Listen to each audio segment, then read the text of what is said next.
আসসালামু আলাইকুম বন্ধুরা, কেমন আছেন আপনারা সবাই? মুন্নির সংসার থেকে আপনাদেরকে জানাই স্বাগতম।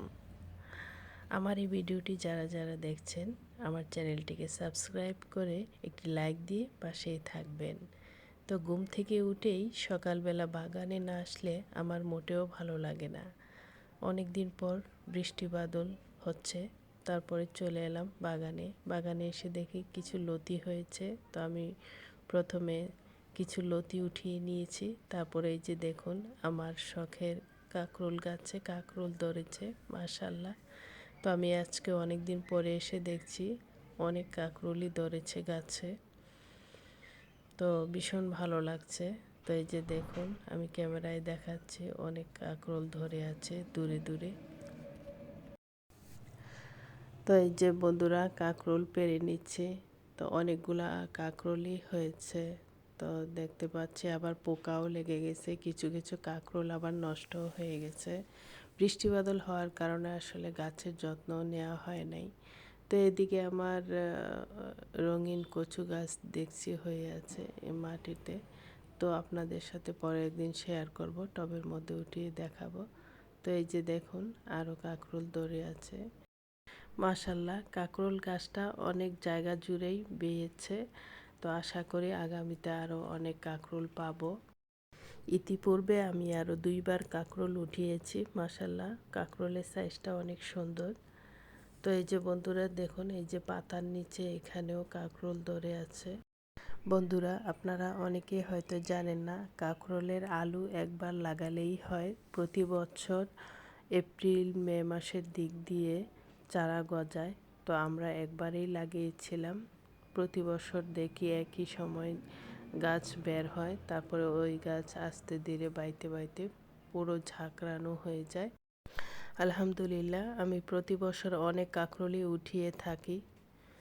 তো আশা করছি আল্লাহর রহমতে এবারও উঠাবো। এই যে দেখুন আমার হাতের নিচে মাশাল্লাহ লাল কচুর চারাগুলা জ্বালিয়েছে। আমি অনেক দিন আগে একটি কচুর চারা লাগিয়েছিলাম, যে এগুলো ফুলদানি টবে উঠাবো বেলকনির সামনে রাখার জন্য।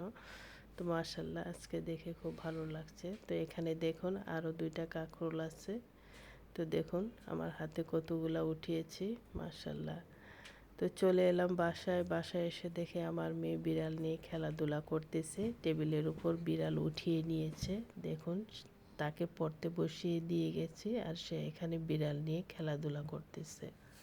আমি বাজার থেকে মুরগি নিয়ে এসেছে, আরও কিছু বাজার নিয়ে এসেছে। এসে মনে করেন যে জান্নাতের বাবা মুরগি কাটছে, এদিক দিয়ে বিড়াল মনে করেন যে মাথা নিয়ে যাবে, সে টানাটানি করতেছে। তার সাহস কত দেখুন, সে মাথাটা নিবেই, কিভাবে ধরছে ছাড়তেছে না। এই যে মাথা নিয়ে দিল দৌড়। এবার সে মাথা খেয়ে পড়ে শান্তি না হলে তার শান্তি হবে না। যাই হোক ও মাথা নিয়ে গেছে, সমস্যা নেই। এদিক দিয়ে মুরগি কাটা শেষ, ওর বাবা মুরগি কাটছে। এবার আমি হচ্ছে ঘর দরজা গুছিয়ে নিচ্ছি। এদিক দিয়ে আমার ড্রয়িং রুমটা ঝাড়ু দিয়ে নিলাম। আর এগুলা হচ্ছে আমার হাতের তৈরি ফুলদানি। এখানে আছে ফুলদানির পাশে আমার সুরেক। তো যাই হোক বন্ধুরা সব কিছু শেষ করে এবার আমি রান্না করতে চলে এলাম। এবার আমি হচ্ছে বাগান থেকে কাঁকরোল নিয়ে এসেছিলাম, কাঁকরোল কেটে আর কাঁঠালের বিচি দিয়ে ভাজি করে নেব।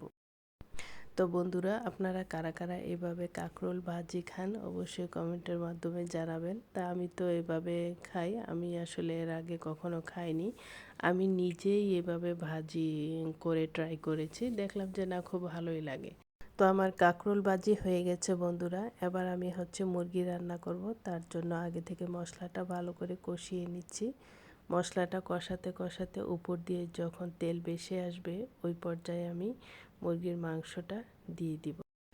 এই তো বন্ধুরা মশলা কষানো হয়ে গেছে, এবার আমি মুরগির মাংস ঢেলে দিয়ে ভালোভাবে কষিয়ে নেব।